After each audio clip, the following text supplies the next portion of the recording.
All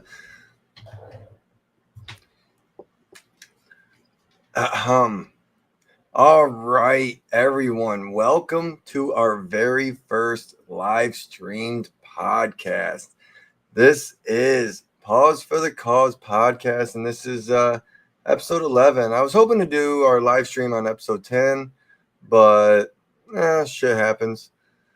We didn't have an episode go up on Sunday because we were preparing for this, but I did get that retro review up, so anyone that hasn't seen it, go check it out. There's also Petey and Dusty getting pretty close with their tournament.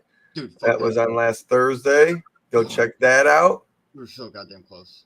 But anyways, Petey, can you tell us? I want to get this out of the way where people can fucking find us. Yeah, because we always mess that up. So Pause for the Cause podcast. We're on Spotify, Twitter, YouTube. Obviously, you're seeing us there. Twitch. I know you put a couple live streams up to Twitch and stuff. If you just Google Pause for the Cause podcast, it will be the first Google result that comes up. Make sure you put podcast at the end, though. If you just do Pause for the Cause, it comes up with some band, I guess. I don't know. But, yeah, look us up. Give us a follow. And, well, obviously, if you're watching the live stream, you already follow us. But, yeah, we are also doing live streams now. Weekly live streams is what we're trying to do. Me and Dusty are probably going to have to kick those back to 10 o'clock instead of 6, though, due to his work schedule here picking up in the summer. So, just a heads up, if you've tuned in to any of the 6 o'clock tourneys we've done, which we were just mentioning a second ago, we'll have to kick those to 10 o'clock. All right. I mean, that kind of sucks, but, you know. It is what it is. Yeah, Petey, I just want to let you know you are very, very quiet on your end. Oh, am I? I'm not picking up too much volume from you. I don't know how to... I don't know. Get your freaking face closer to the mic, doucher. Do I sound better now? All right, say something. Is that better? All right, yeah, that's a little better. All right. Let me pull this back up because I had to look at what the hell Petey was doing. I had to see his pretty little face. No, my face is gorgeous, man. You just miss it. Petey, anything new you've been playing? Yeah, I got the new Pokemon game. I've been playing the shit out of that the past 3-4 days. What Pokemon game is that, Petey? I picked up Scarlet. Scarlet, yeah. I have Violet, obviously. Petey, how far are you? I don't really know how far I am because I'm just kind of hopping all over because it's so exciting. I love the game. I love everything about it so far. I'm not really. I noticed that you can go on like several different paths, so that's kind of really interesting to me. And I've tried out each path. I've gone, I've completed one mission at least on each one, so it's been interesting. I've beat the first gym leader. I've beat 2 Titans. I beat 2 Titans, and I've beat the first Dark Star thingy. Those weird people. What are they called? Team Star, I think is what they're called. Let's see. Wait, what did you say? Sorry. Yeah, I'd finished beating the first Team Star boss. Okay. Just to let you know, Petey, there are 3 different like stories in that single game. Yeah, and I'm picking up on them. They're pretty interesting. I really like. I think I'm gonna end up following the Titan storyline to the end because I kind of wanna. It's pulling at the heartstrings. I beat 2 Titans, so the heartstrings are starting to get pulled in that story. Well, I don't want to spoil anything for people. Like, Petey, you're probably the last person to pick up this game. All right, cool. Well, I really want to save the puppy. I want the doggy to die. Well, Petey, you have a long way to go in that game. He opened his eyes. I got so happy. Petey, Yes. I'm trying to get the stupid like medicine for the dog. Yeah, for the old Yeah. dog Pokemon. Yeah, that's right. Yeah. I'm, Um, I'm gonna save that dog. That is the first thing I'm doing is saving that goddamn dog. at the end of the game, you drive a knife through its head. So good luck. No, I don't. There's no way. Pokemon, they're that violent. Pokemon turns to M rating real quick. They're that violent. They're just really messed up with ghosts on the random bridges and shit. Yeah, and not to mention the Pokedex entries. You know, ghosts taking little children in their sleep. With the phantoms and stuff. Oh my god. And Pokemon, they get a little crazy with their lore. Yeah. Uh, you know what other lore I'd like to talk about? Pick your brain about? Go for it. Petey, Manda-fucking-Lorian, man. It's amazing. Mandalorian. I'm not too big of a I'm not a big Star Wars port person. I do like the first 6 films. Yeah, they're the best. I do not like really the last 3, I'm not a big fan. except for Kylo Ren's lightsaber. That's about it. I don't even like that. I'm not gonna lie. I don't even like that. The more I see it, the less I like it. I like the sound. I like the sound they gave it. I am excited to use that in Jedi Survivor, though. That's gonna be pretty awesome. But Petey, you've seen the first 4 episodes. I've seen the first 3. We're gonna talk about the first 3 because if you haven't seen it, then I guess you're shit out of luck. Go watch it because it's a good fucking show. Skip this section. Mute us. Yeah, skip this fucking section if you want, or listen to us. When we're done. Petey. Yo. First episode. What was it? Wasn't it when? What was the first episode? I don't know. I do remember the second episode with that. Oh yeah, he dove into the waters or whatever. Hold on. The first episode was him coming back to the Covenant. Yeah, that's right. The last episode of the last one was he dove into the water. That's right. He was told you have to come back. He's coming back to the Covenant with Grogu. That's where everybody picked up that Grogu. And if you guys didn't watch the Book of Boba Fett, sorry, you missed a lot. Go watch that. Yeah, it sucks. They kind of ruined one of my favorite characters. He's no longer my favorite anymore. A couple have replaced him a long time ago. I love Disney. When he rode the Rancor, that was fucking sick. But that he comes back to the Covenant with Grogu there, and he's told he has to go to the Living Waters on Mandalore. Yeah. And then episode 2 is where he goes to the Living Waters on Mandalore. Yeah, that's right. And then episode 2, they also do the little ceremony with the new Mandalorian little child. That whole beginning of that episode. Dude, I thought it was a flashback. I thought it was a flashback. I was like, oh man, look at little fucking Mando there, man. Yep, I was like, oh, look at little Pedro Pascal. Look at him. And then I'm like, oh, here comes his ship. Okay, that was okay. Nope. I mean, that was pretty cool though. I mean, they kind of all sucked pretty badly against that crocodile thing. I liked that scene because that's another scene where we got to actually see all the Mandalorians in action and how like a clan really functioned in an instance like that. It was really neat to see. Like we'd seen spattered ones in the past seasons, but we've never seen like the whole thing from start to finish. Yeah, I mean it's that's pretty cool. Now, I first 2 episodes aside, I whatever, it's whatever. But that third fucking episode, Petey, that was fucking something, man. Do you know what that was? That was fucking intense. That's what it was. Do you know what that was? What do you mean? Do I know what it was? The creature. Do you know what the creature was? Oh no, I don't know what the creature was. You mean in the river or in the fucking well thing? Yeah. What creature did Bo-Katan see that made her gasp? I don't know. Obviously. Fucking mythosaur. I don't know what a mythosaur is. I'm gonna Google that shit real quick. Oh my god, dude, it's a mythosaur. Mythosaur is a legendary creature that used to fly around Mandalore, and it was tamed by the first Mandalorian, and he used the mythosaur to rule all of Mandalore. That's a general synopsis in a nutshell. All right, that looks pretty cool. What are you using for your information, by the way, on your Google search? Google. Yeah, but what? Wikipedia. Uh, fucking Google Images. Dude, Wikipedia. No, I'll look at that later. But whatever about that. That third episode with the fucking ex Empire people, whatever they were. Yeah. Dude, that was insane. The fucking cloner guy, fucking from what that fucking dude with the black lightsaber. What the fuck was his name? Dude, Um, oh, Gideon. wait, who? Moff Gideon. Yeah, Moff. Yeah, Yeah. yeah, dude.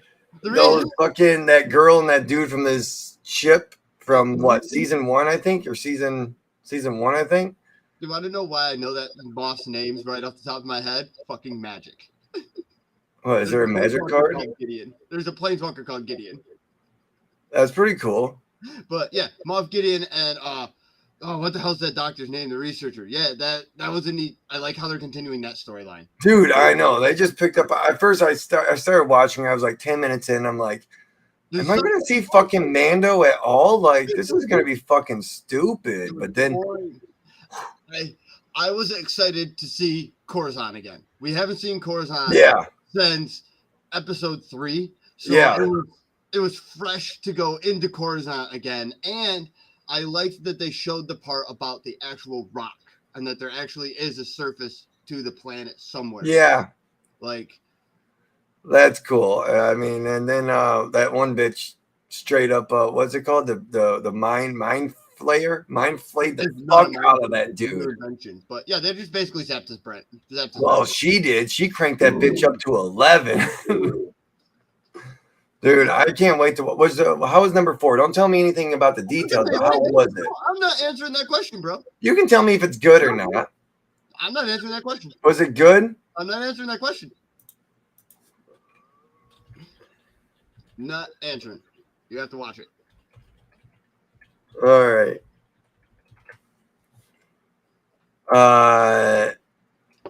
General synopsis is I can't find anything on it. No shit. I guess it hasn't been out long enough to see if it was good. Anyways, Petey. Good. Jesus. I know you like to watch little some things on YouTube. Have you ever heard of Lanky Box? Lanky Box? No. All right. I'm not surprised because it's mainly on YouTube Kids. I have a beef with Justin there. You and your purple hair there, buddy. My kids love Lanky Box. And usually it's all fun and games, blah blah blah. Is this your but this fucker has the audacity to tell these fucking kids who are watching his fucking show to go and take their parents' fucking credit cards and buy fucking Robux, whatever the fuck they're called. Wait, what? Wait, what? What? Whoa. Back up. What are you going on about? What's happening? Dude, it's a fucking YouTube Kids show. YouTube Kids, it's literally I've heard of it. It's only for kids. It's meant for kids 13 and under. Yeah. But these fucker, they make like you know what Roblox is? I've heard. Okay, yeah, they make like Roblox and Minecraft videos and shit like that. But these fuckers, man, they were like, you need to go get your fucking parent or your mom's credit card and buy Robux with it. And like, my kids, not the fucking brightest, and they are very impressionable. So if they knew where these fucking cards were and were, I don't know, smart enough to fucking do it, they would have fucking done it because my middle child already bought a fucking something before, and my older child bought fucking Peter Rabbit 2 back in the day. I got a solution. Don't put your cards where the kids can get them. No, they are not. Mine are always in my car. So if anyone's watching this, fuck off. Stay away from my car. But no, dude, that's it's fucking meant for kids, and YouTube just allows this bullshit. but they get so mad about these fucking loot boxes in Battlefront. Like, fuck loot boxes, man. I hate loot I boxes. mean, yeah, but loot boxes are fucking bullshit. But Battlefront's at least rated teen. Like, that's made for people over 13 who should know better. These fuckers are talking to fucking little 6-year-olds and shit. It really pisses me off. So Justin, if you ever see this, I have beef with you. I'm gonna I'm gonna interview you. I'm gonna put you in a hot seat and see, why the fuck you're gonna tell these kids to go fucking steal from their parents, because that's fucking bullshit. Fuck you. And your buddy there, he's pretty cool. He tries to pull you back to reality because you're a fucking idiot and you say stupid shit. Your buddy there, he does try to pull you back. I do respect him for that. What the fuck is his name? His name is your buddy Adam. Good job, Adam. But fuck you, Justin. Anyways, Petey, enough of that rant. I was going to rant about Steven Seagal because he's a piece of shit that wants to be a Russian fucking loyalist, but fuck him too. He's a shitty actor. Okay, Anyway. I know who he is. I don't know who the other people were you were just going off about. No, I know you don't. I know you don't. But they've been pissing me off for fucking weeks. So I had to get it out there. I just want to make sure people know that. I don't know who they are. I'm not calling you out. I hope you don't know who they are. Like I said, if you do, then you're watching some childish shit. But no, fuck those people. They've been pissing me off for a few weeks. That was, I needed to get that off my chest. Petey, everyone's here probably, one person right now, awesome, is all here for the fucking news. It's been 17 minutes and we haven't said one damn thing about any gaming news. Do you want to go ahead with the first story?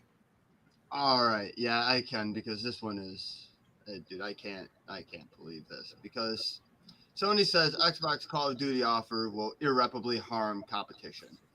This is an article in Gaming Bible by Richard Breslin, and in it here's that Sony is saying the Xbox Call of Duty offer will irreparably harm the competition and innovation within the video game industry.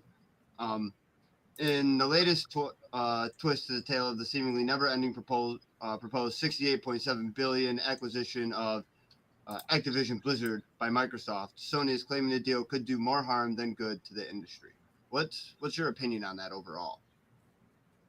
That I fucking don't want to hear more about this shit. But my opinion is that I think for once Jim Ryan isn't just crying like he usually is. Yeah, I just generally think this is bad. If everything's going to go under one umbrella into like generally mainly one system, I don't think that's a good idea. Yeah, no, it's really not. But this saga has been running rampant for over a year now, and it's just starting to come to its conclusion here. And we've been reporting on it since we've kind of started our podcast. But we do have another bump in the road here. Much of the opposition against the deal has been from Sony, like you mentioned, Jim Ryan. But even Google has started to chime in with its concerns as well.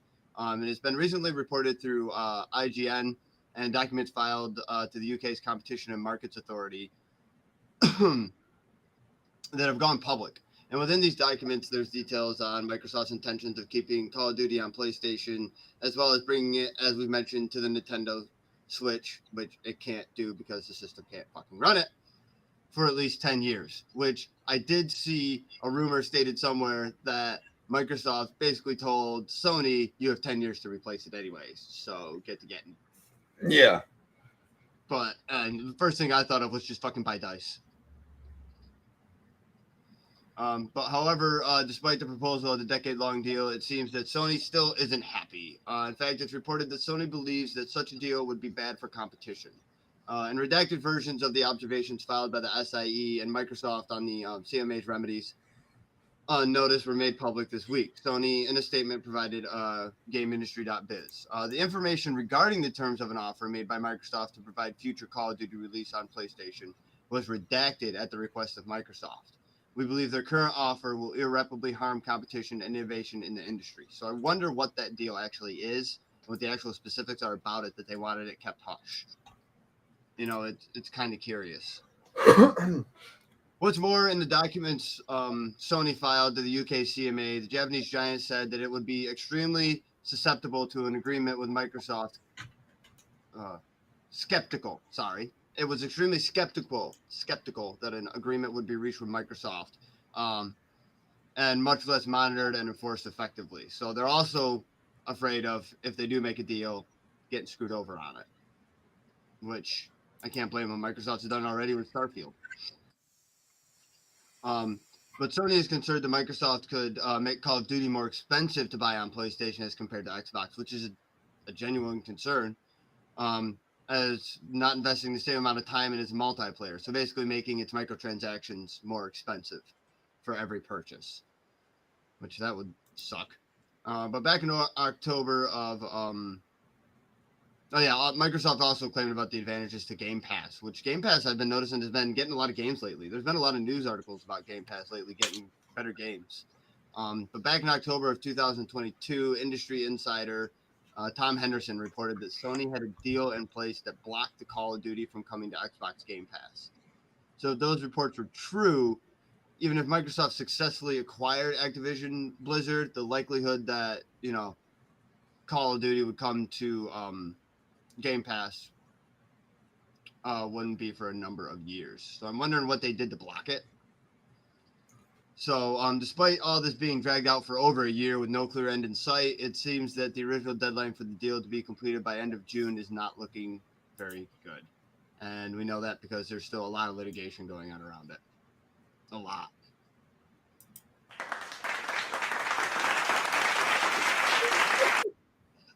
Good job, Petey. Good job. I hate reading those fucking articles. I hate hearing about this dumb shit. It's just getting annoying. Like, just stop it. Don't let it happen.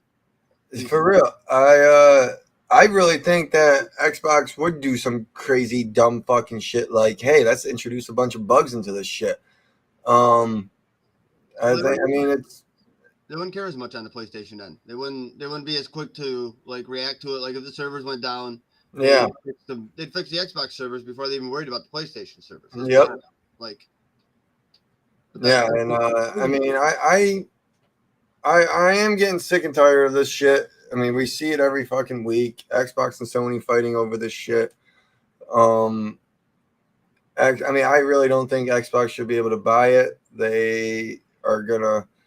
I mean, if they want to buy a developer like Treyarch or fucking Raven Software, whatever. But hell, buy the fucking three main Call of Duty teams: Sledgehammer, Raven, and fucking oh my god, the one I just fucking said. Yeah, don't Treyarch. Buy the three Call of Duty fucking developers, and that's it. Like, you don't need to keep buying publishers. You just bought Bethesda. That's 17 fucking studios. You're buying EA, which is fucking, who knows, fucking another fucking dozen or so fucking studios. Oh man, that's Battlefield.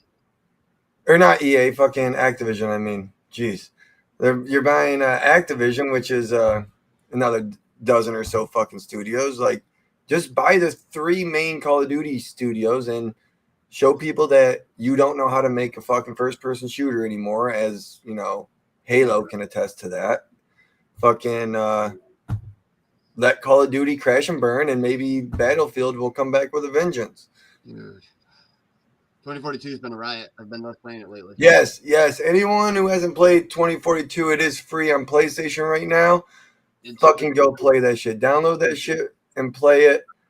It is fucking way more fun than Call of Duty, surprisingly. Battlefield flashbacks, man. Oh my god. We jumped on, we were playing the gun game against each other. Dude, yeah. You can be in a party and play the gun game, man. Free for all, yeah, dude. That shit's fucking insane. Go and fucking download that shit. Fuck this Call of Duty shit. Let Call of Duty die. Go play some Battlefield. Give DICE some love. They could use it. Tough it out. Learn the game. Learn the mechanics. To trust you, it's better. Petey, and pick people up. Pick people up when they're fucking down. God, yeah. All of y'all people standing over people, fucking pick us up. Pick them up. Pick the people up. It helps you. It helps your team. Yes. Plus you get points. Like, fuck off. Just pick them up. Talking about Call of Duty, The next story has nothing to do with Call of Duty, um, but it does kind of have to do with that fucking purchase. Uh, Xbox cans the PS5 version of Big Game. Obviously, we all know what that is. They're talking about Redfall, despite all the talk about player choice. This is from Kotaku from Zach Swisen. PD, before I start this, do you remember Phil Spencer saying he's not going to take away exclusives from PlayStation? Like Starfall, Yeah, like Starfield and Redfall. Starfield. Yeah, yeah. But everyone knew about Starfield. That was public knowledge. But now it's just come out that Redfall also had a PS5 version in the works, and Xbox canned it. Oh, Um, what? I said surprise. Yeah, I know. I mean, he talks about, ooh, we're gonna bring the games everywhere, but we're gonna, can the PlayStation games. If this deal goes through or if it dies, there's going to be a lot of bad blood in the water between Sony and Microsoft. Mm-hmm. Oh yeah, there will be A lot of bad blood.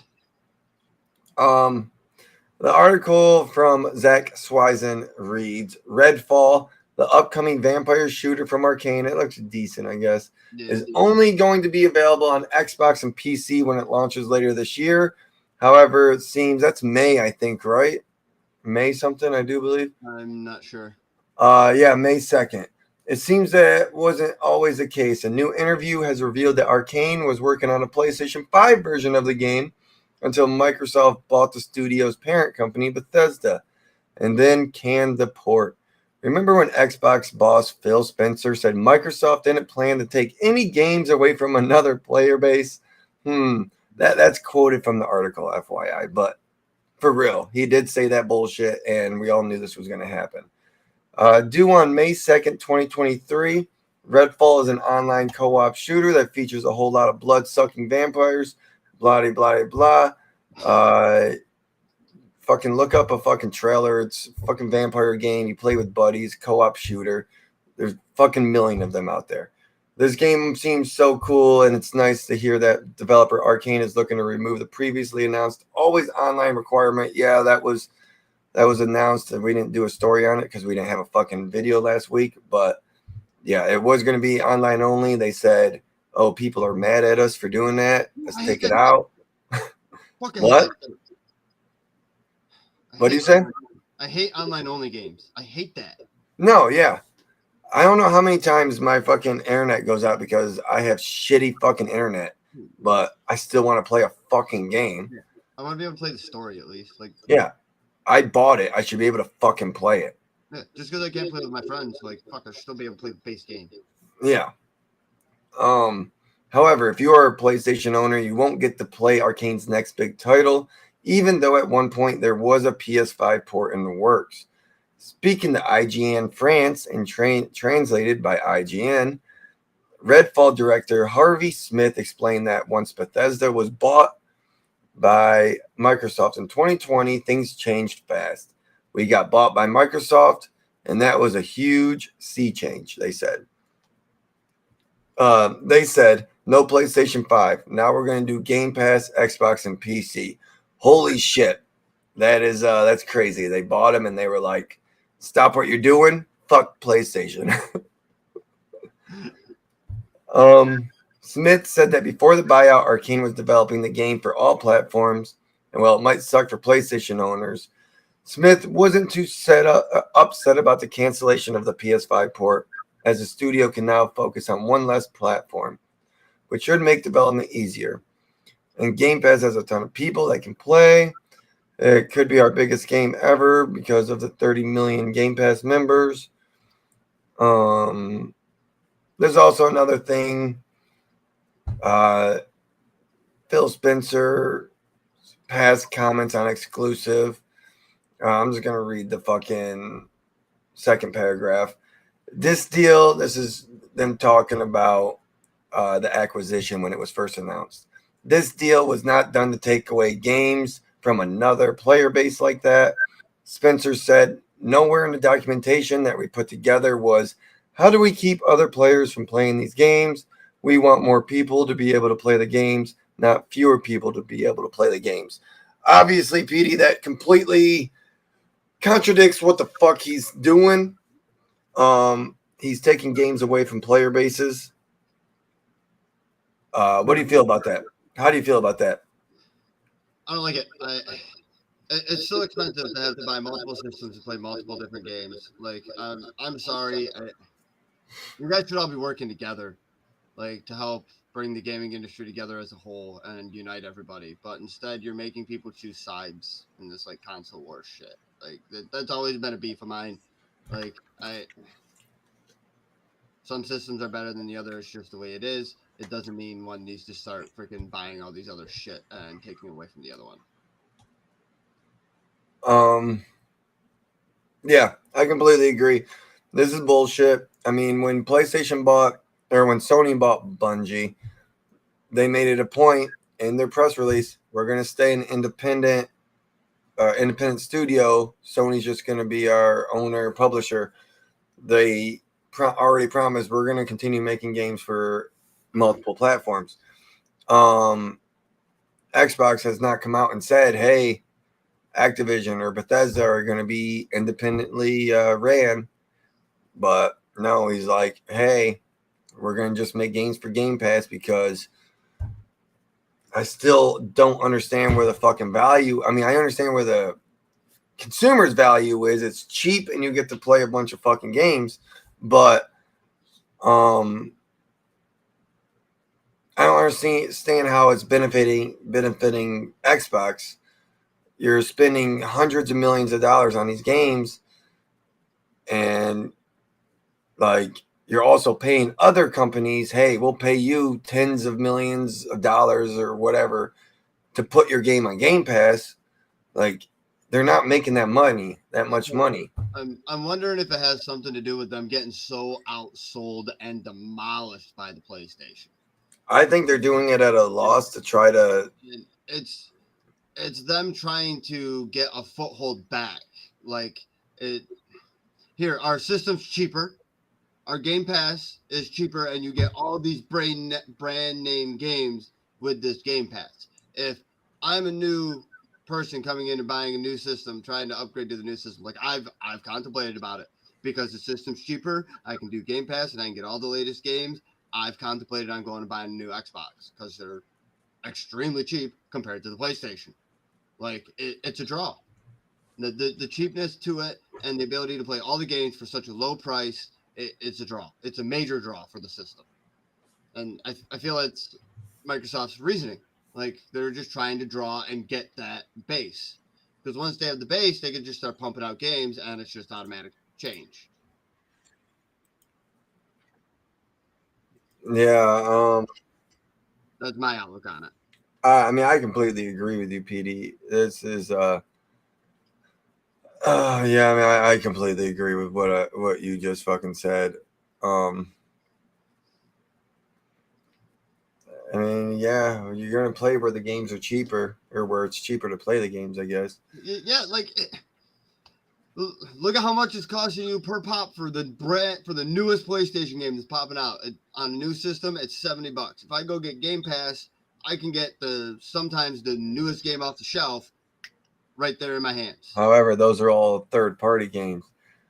That's the thing that PlayStation has. PlayStation has all these first-party games that Xbox doesn't. It's still cheaper. It's cheaper for me to get my hands on. It's cheaper. It's not. It's impossible for you to get your hands on if it's a PlayStation exclusive.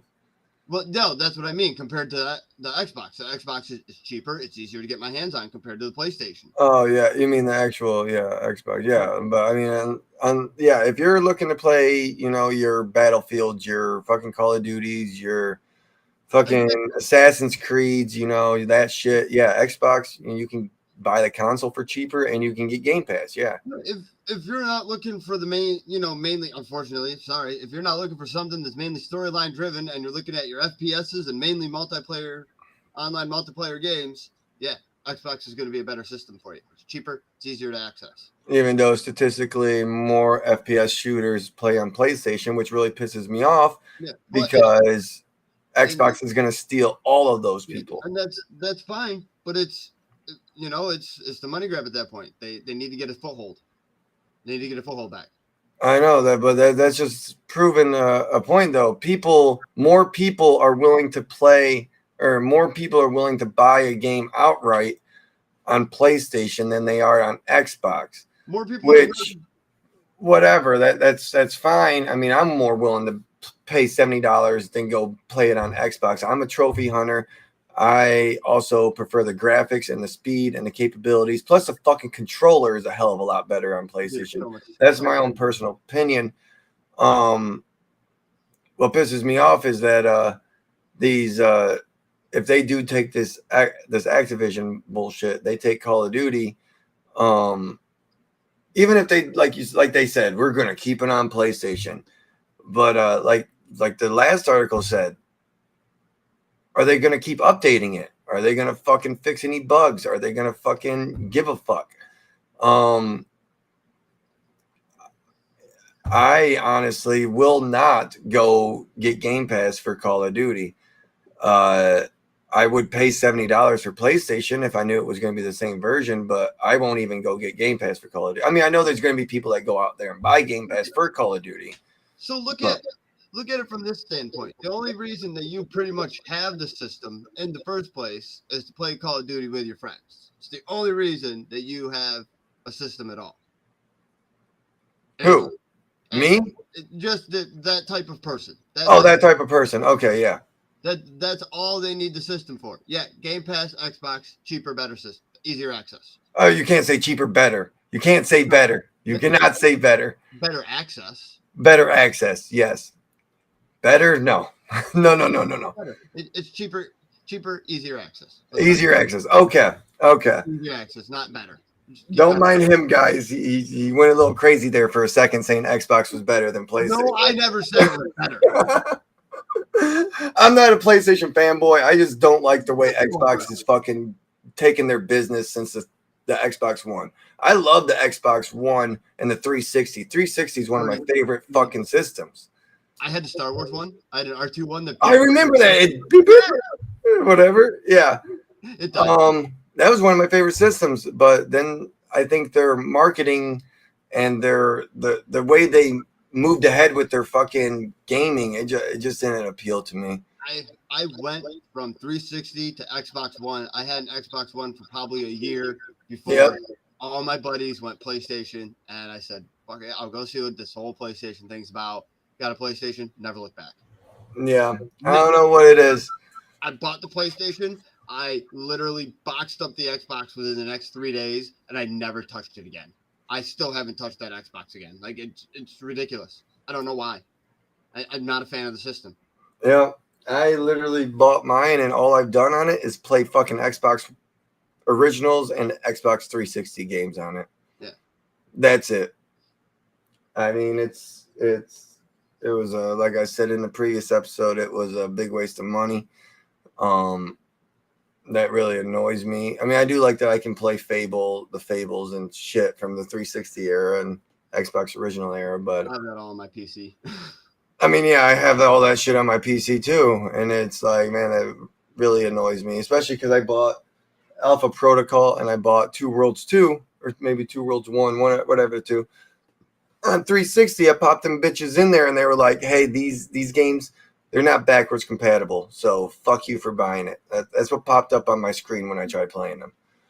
I mean, Xbox has always been better with backwards compatibility. I will give them that 100%. But I unplugged my fucking Xbox to plug my Wii U in, and boy, have I been playing the shit out of my Wii U. I just beat the first Pikmin a couple of days ago. I'm on Pikmin 2 now. Pikmin was so good. And I've been playing Zelda Twilight Princess. I'm going to play Wind Waker HD here afterwards, but I've also been playing Spyro. I've been playing Spyro for a couple of weeks. That's going to be coming up on one of our retro reviews here once I finish it. Which Spyro? I got the trilogy, so I've been playing all three. But the retro review is going to be just the first one because that's the best one. Dude, just letting you know. That's one I played with the eggs and shit. Yeah, exactly. Yeah, Eggs of the Dragons. Yep. Yeah. The cheetah and Yeah, exactly. Yeah. So that'll be coming out. Anyways, we'll get past that. I want to move on from this bullshit news. I just want to finish with uh, Xbox told IGN that they will co-stream their June 11th Xbox Game Showcase as part of E3's digital component. However, they confirmed that it will not be on the E3 show floor. They will be doing their own separate showcase. so So I just want to throw that out there because it was Xbox news. Nothing important. People don't give a fuck about E3 anymore. that So means all 3 system producers are not going to be there. yeah, I mean E3. E3 is going to be dead. It's going to be dead. It's going to be the last year for it. I see it happening. Yeah. PD, we got some bad news coming everyone's way. I don't really know what this game is. PD, would you like to hit on like some fucking bullet notes? I don't even care if you read the whole thing, but I don't know what this game is. yeah, exactly. It's So Lemnis Gate. It's a live service shooter. It is going to shut down in July, according to Eurogamer by Vicky Blake. Um, it's a tactical first-person shooter. Well, it was released in September of 2021. Developer Ratloop Game partnered with publisher Frontier to confirm the closure, saying the game will be pulled from sale on the 11th of April 2023 and will shut down completely on July 11th, 2023. That's a really short run for a game. that is a very short run. They want to thank everyone for the support and joining them on the incredible Roads in the Loop and the game's first stream update since December 2021. They stated, "We've truly loved seeing your passion for the game, the mind-bending strategies you created, and how you embrace the innovation's twist on the FPS genre. It has been a great, ambitious project that they were privileged to have brought to life and together, so it's with sadness that they share the news that it is shutting down." A quick look at its performance on Steam DB offers some hindsight behind the decision. It peaked at just 802 concurrent players, so it didn't have a lot of people on it.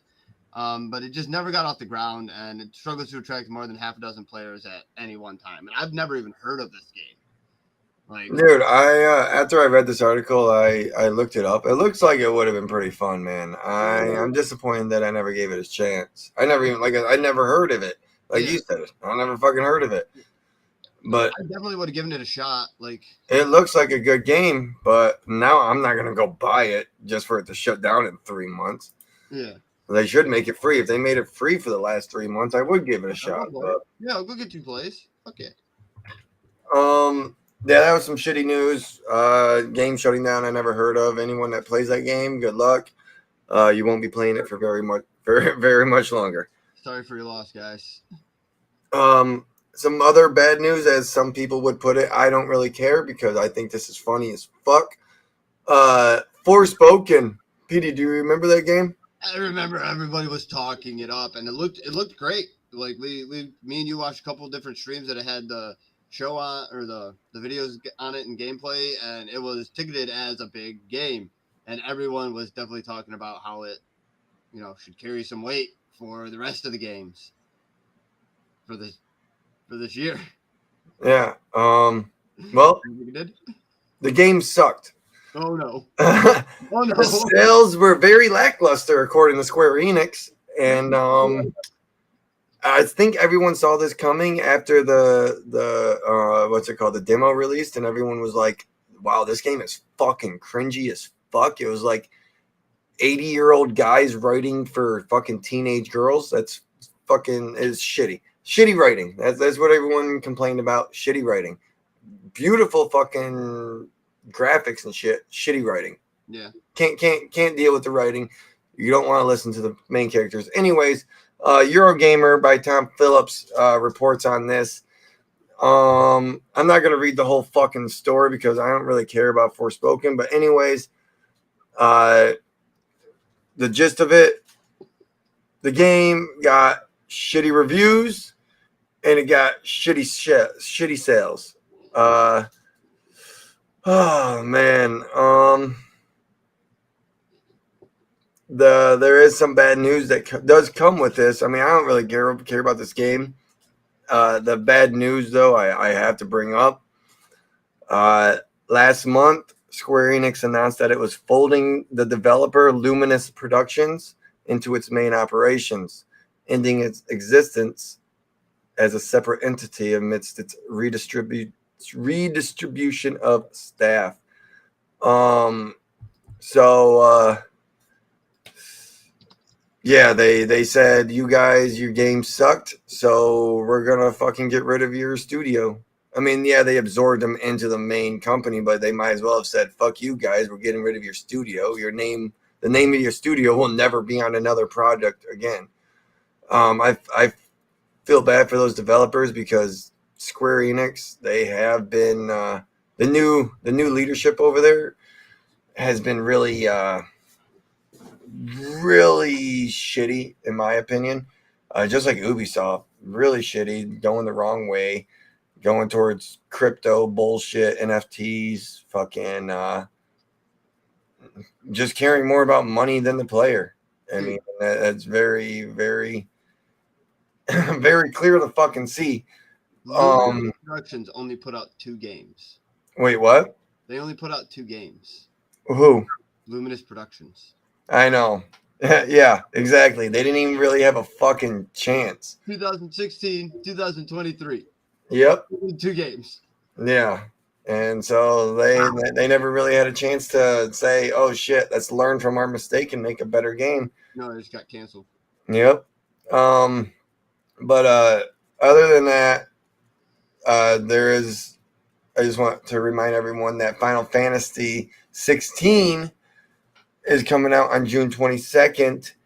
That is going to be Square Enix's biggest game of the year, if not the biggest game of this current console generation. Well, it's Final Fantasy. Exactly. It's Final Fantasy. Final Fantasy 15 was one of the biggest games on last generation. I imagine the same will be said about number 16. I mean, I'll play it if it ever goes on a deep sale.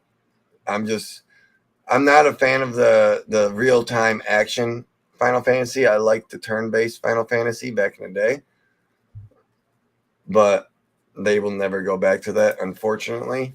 But other than that, Forspoken, shitty game, shitty sales, shitty reviews. Not much more to say on that. Not only is that shit fucking shitty about Luminous Productions, Petey. What? Yo, keep going. Keep going. Yeah, Luminous Productions not the only fucking studio to have some issues develop in this past week and a half, 2 weeks. Petey. This one hurts. This one hurts because of the game studio that had to come after them. Yep. Indie developer accused of using stolen From software animation. They removed them, but they warned others against trusting marketplace asset, according to PC Gamer by Andy Card. So I feel bad for them if they didn't truly know that it was stolen, but it just hurts because it's From software. Like, oh. The makers of the indie Souls-like Bleak Faith Forsaken have removed assets that were allegedly lifted from From Software games.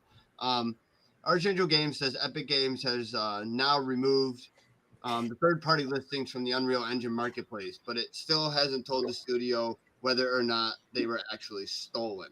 So nobody knows if these were stolen originally, but somebody sold the quote-unquote sold the rights to them still, if they were. But the similarities were noticed almost immediately after Bleak Faith Forsaken launched in March 10th. They were just kind of alike. They were virtually direct.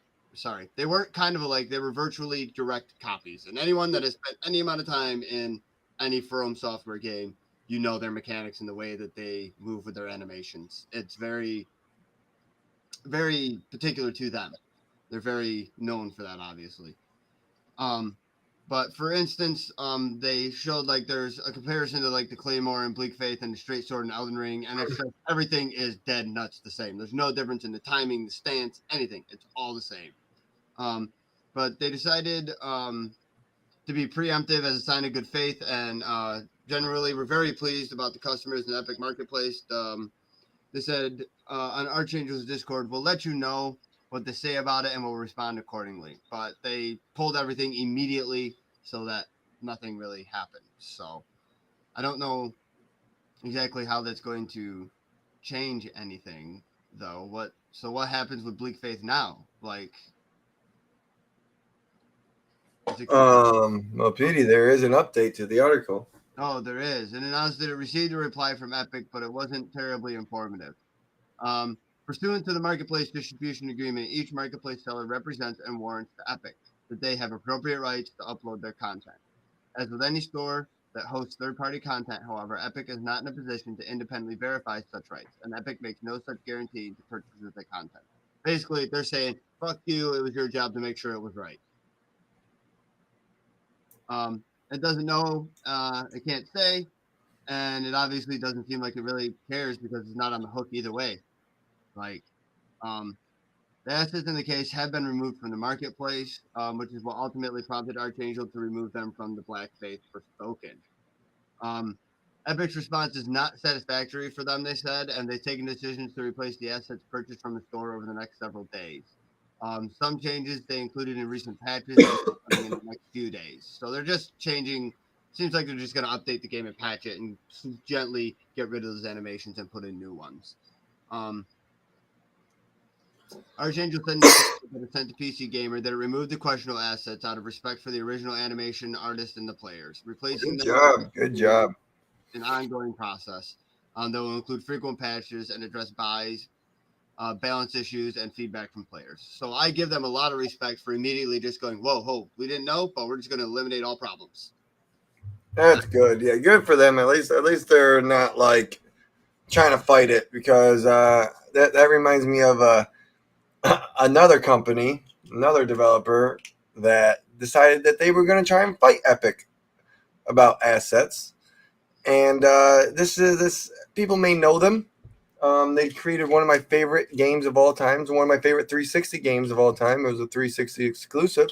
It was called Too Human, and I am talking about the fuckers over there at Silicon Knights.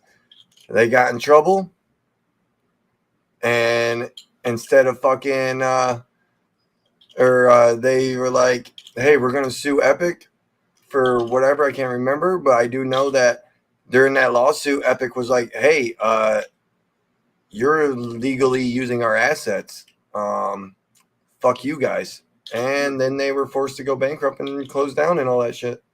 So yeah, don't fuck with Epic. Epic has way too much fucking money. Just do the right thing and just switch out the fucking assets. The people at Archangel say the team sincerely thanks everyone for bringing the issue to light. The utilization of the stolen assets is unacceptable, and we hope other indie creators won't ever find themselves caught in the same situation.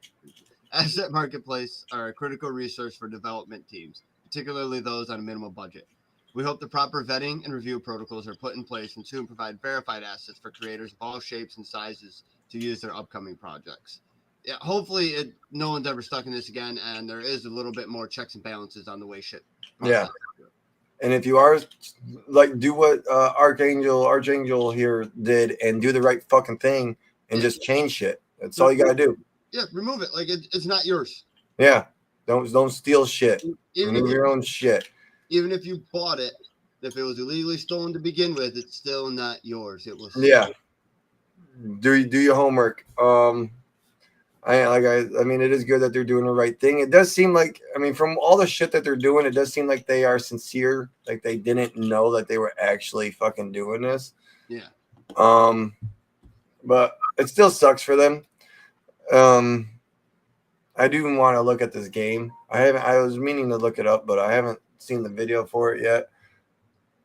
I don't know how they're gonna switch out assets in several days. I mean, I feel like that's gonna take a couple weeks to a couple months, but yeah, I don't know. Anyways, if you guys want to go check out what's it fucking called, Bleak Faith Forsaken. That is Bleak Faith Forsaken, not fucking Forspoken. Do not get those confused. Give you money to these people, not to Square Enix. I really don't have anything else to say on that except for, like we said, don't steal shit, and if you do, do the right thing and remove it. Yeah, like just be cool about it. You got caught, admit it. Go about your day. Fix it. Yeah, or else you're never gonna get fucking the sales that you need. Well, fan bases turn quickly. What? Fan bases can turn quickly. They can turn quickly, and then there are some games that have a fucking super fucking dedicated fucking fan base. Man, I said that F word way too many times right there. Culture. Some games have those dedicated fan bases. PD, have you ever heard of The Last of Us? I have, and I've wanted to play the games. I just haven't got them played, but I've been meaning to play them. I think I would hope that you at least have heard of it. That's good. It is one of the biggest games ever made. As we know, it was the highest awarded. Part two was the highest awarded game of all time until Ring beat that fucking thing out. Elden Ring. Yeah, Elden Ring. Yeah, Elden Ring beat that shit out. But The Last of Us, the TV series on HBO, the finale, it ended. Fucking excellent series. Go check that shit out. But because of that, Last of Us Part 2 sales have freaking increased a lot. The I mean, if you want to go to Lifestyle and read the article, it's from Rebecca Smith, but it's pretty much saying, hey, the HBO series made people want to go out and buy the second game to know what the second season is going to be about. I'm not going to freaking read that article because I just literally summed it up in a sentence. But anyways, yeah, go check out the show, play the games. They're always on sale. I mean, you can get them usually for $10. They're fucking. If you haven't played it, go play it. PD just spent his life savings on Pokemon, so he's gonna be out for a little bit. Yeah. No. Oh, everyone. Wish PD here a happy birthday. It's his birthday tomorrow. um, but I do need to mention some things that is damn, my leg itches. Hold on. Shit is happening with PlayStation. April 4th, Meet Your Maker will be available on PS Plus. That game launches on April 4th, so it is a day and date game again. Tachia is out also. That's out today on PS Plus Premium. That's a day and date. All I'm thinking right now in my head is Chia.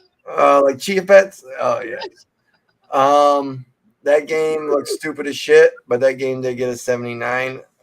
We'll be talking about that here in a little bit. But yeah, go check out the new games of the month or new games of the fucking PS Plus fucking bullshit. The premium plus and whatever the fucking shit is essential. But yeah, that's really it for fucking the news, really. I mean the news that we fucking know about that is fucking confirmed and all that fun shit.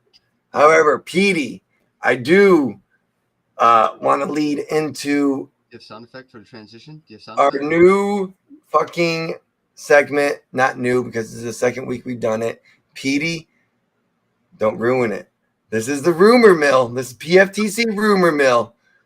And we're heading there right now. This is PFTC rumor mill. No, I'm just fucking around. This is where we're going to talk about the rumors, the shit that hasn't been confirmed. We talked about that last time. Do we not have sounds? Oh shit, I forgot to go live. All right. We're heading there now. I love it. All right. Rumors. These are things that haven't been confirmed, but people have been talking about on the internet. PD, do you want to read that first one there? No, I'll take the stab at this first one here. So Sony is supposedly going to blow E3 or quote unquote put it to shame with its grand PlayStation showcase. by Essentially Sports, Ripon Majumdar, however you say that name.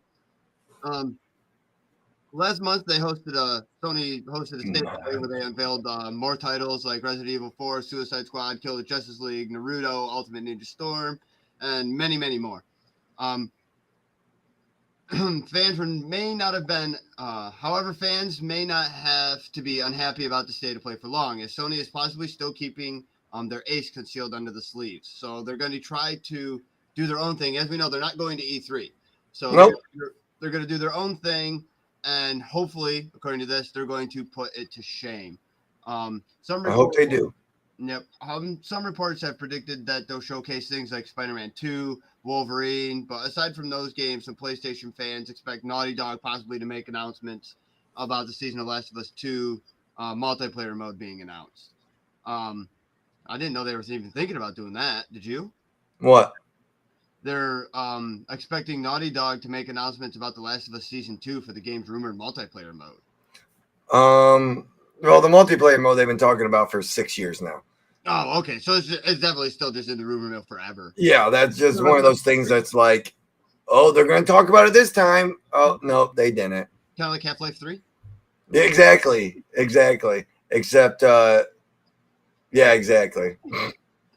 But PYO, however you say that name, isn't doing. I don't know what I see him on Twitter all the time. He does a lot of new.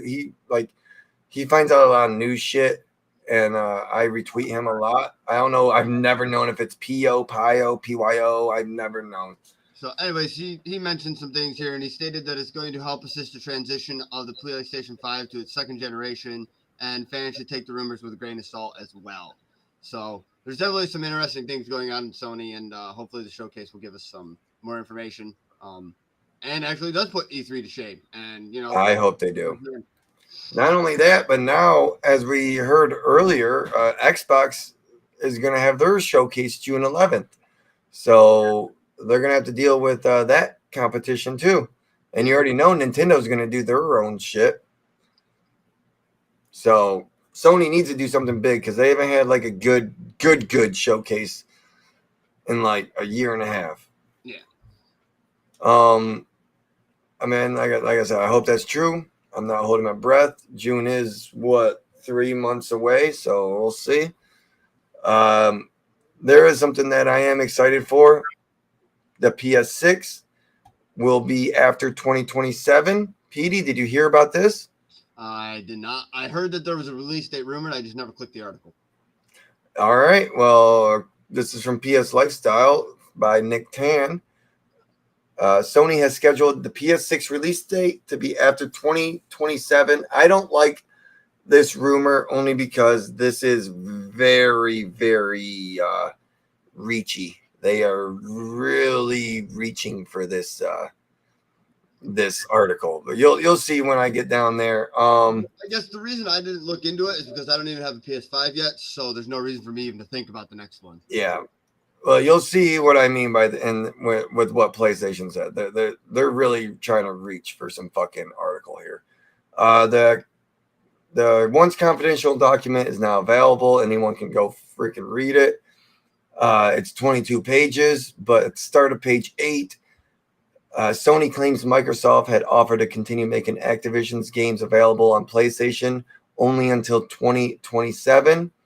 Further on, it continues, quote, by the time SIE, Sony Interactive Entertainment, launched the next generation of its PlayStation console, which is likely to occur around redacted, it would have lost access to Call of Duty and other Activision titles, making it extremely vulnerable to consumer switching and subsequent degradation in its competitiveness. I mean, well, the exact year is redacted. Little deduction from these two pieces of information suggests that the PS6 will release sometime after 2027. But it could be any time. It could be 7 years after 2027. That's what I'm saying. That they really reached for a headline. They made me click on the fucking headline. That's for damn sure. They piqued my interest at least. I just wanted to throw that out there, everyone, that wants to know in the next 4 years, you might be able to get a PS6, or in the next 32 years, you might be able to get a PS6. Who fucking knows? But that's the rumor. That's what's going on. That's all the rumors we have. Petey, I'm excited for this. We do have a brand new segment. Oh, baby. New sound. What's our new sound? What is our new fucking sound? Our new fucking sound for right now is this.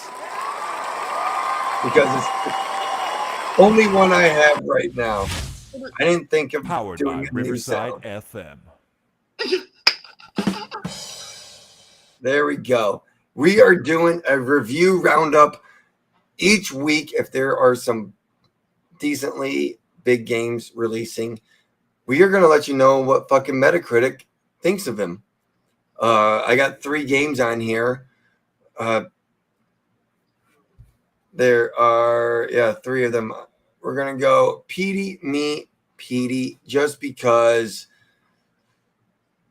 I'm talking right now, and I'm going to hand it over to Petey right now for the first game. Oh, you're just being a little bitch, aren't you? WWE 2K23, released on March 14th. It's got an 82 overall for the PS5. The summary is it's got expanded features with gorgeous graphics and the ultimate WWE experience. To hit the ring with a deep roster of the WWE superstars and legends, including Roman Reigns, American Nightmare, Cody Rhodes, Ronda Rousey, and Brock Lesnar, Stone Cold Steve Austin, and more. Yeah. So, I wonder, can you be Jake the Snake? In 22 you can be. No, I would love to be Jake the Snake.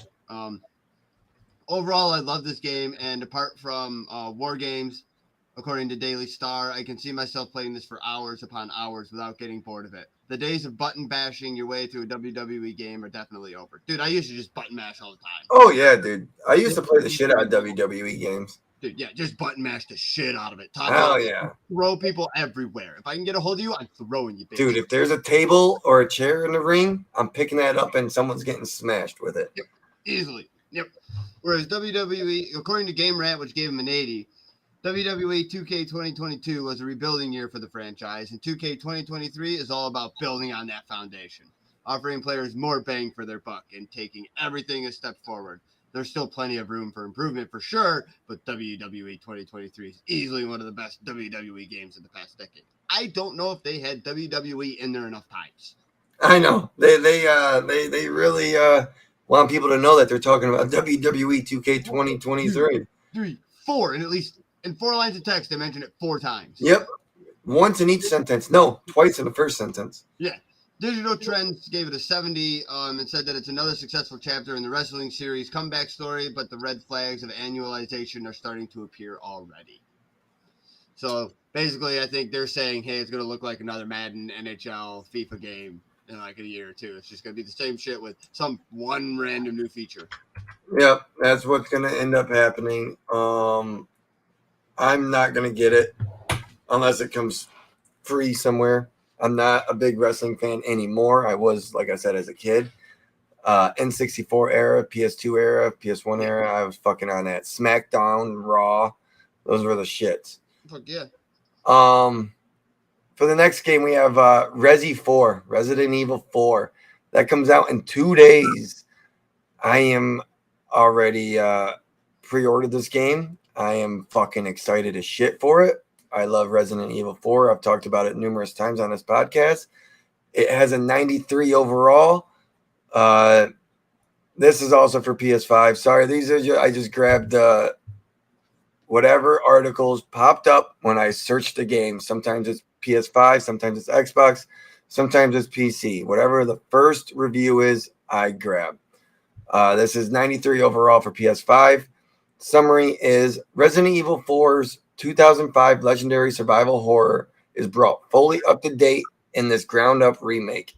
6 years after the events of Resi 2, Raccoon City survivor Leon Kennedy has been dispatched to a secluded European village to investigate the disappearance of the U.S. president's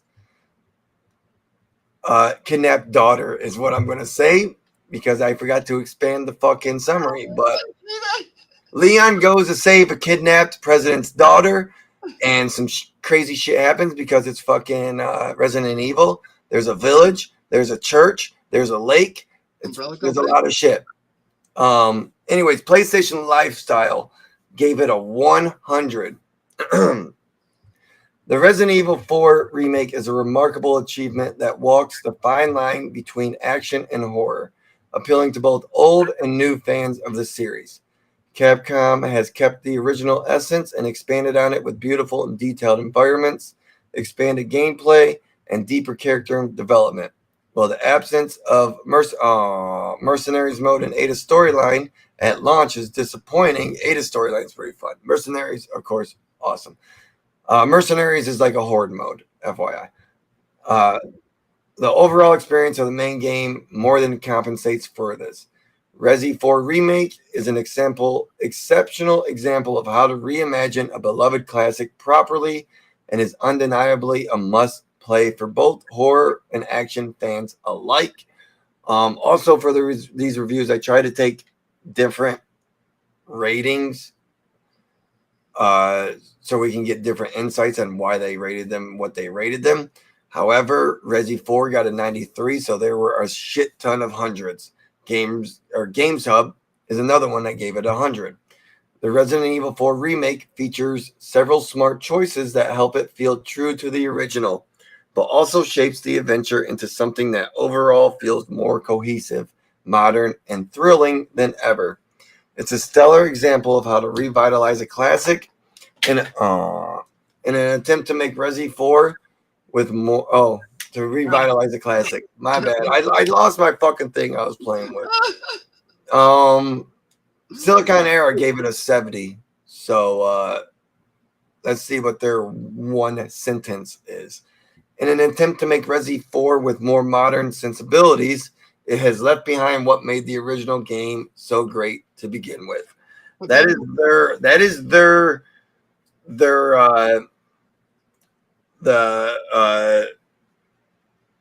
TLDR for Metacritic. That one sentence did not or left behind what made the original game so great to begin with. No expansion, no nothing. They're like, if you want to see more, go to our website. That's not how Metacritic works. You're supposed to leave like PlayStation Lifestyle left. Hey, this is our fucking TLDR. Fucking, this is it. Synopsis. Silicon Era, I don't know why you rated it a 70. I refuse to go to your website because I know you're wrong. Fuck off, Silicon Era. And that's all I have for that review. All right, the next one we got up here on the board, which is going to be interesting, is Chia. Yep. It's released. Yes, it's released March 21st, so it came out the day after us doing this right now. Nope. 78 overall for PC. It is the 22nd right now, Petey. Yeah, I know. It did not come out the day after we are doing this. Before. Wrong word. Wrong word. The summary of this Chia game is it's a tropical open world adventure. You climb, glide, swim, and sail your boat around a beautiful archipelago in a physics-driven sandbox. You use Chia's special ability to take control of any animal or object you find and jam on your full playable ukulele. A game inspired by New Caledonia. Twinfinite gave it 100. Chia is easily one of the most exciting games of the year. It's a vast open world, spot-on physics-based gameplay are immediately immersive and utterly addictive. It reminds me of an approachable, family-friendly version of huge games like Skyrim and Assassin's Creed. I didn't realize it was that big.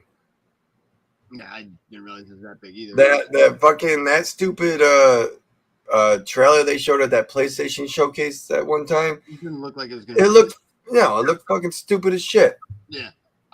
Digital Trends gave it an 80, saying Chia plays tribute to the New Caledonia with a gorgeous open world game that takes the right notes from Breath of the Wild. And Game Grain here gave it a real bad rating at fucking 35.